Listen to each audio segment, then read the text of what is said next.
Hi everyone, and thanks for joining us again for another Tooltip Tuesday.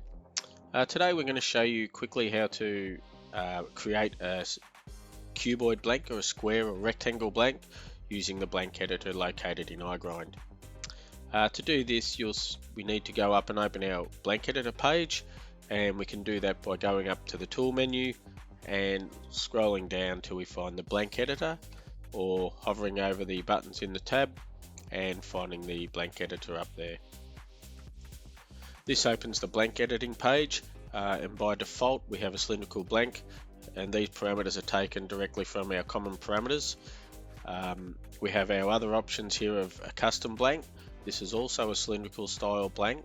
We can use this for step tools or taper tools or custom style blanks that we have. And our third option is our square blank option, or cuboid blanks. Here we can easily change the width and the height of the blanks to suit your requirements, and also we can play around with the length of the blank.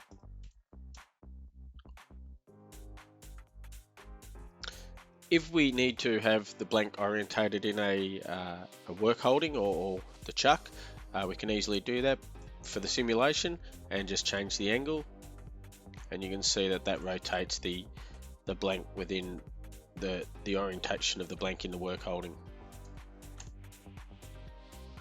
So that's how we create a cuboid blank in the blank editor. Thanks for tuning in, guys, and we hope to see you next time.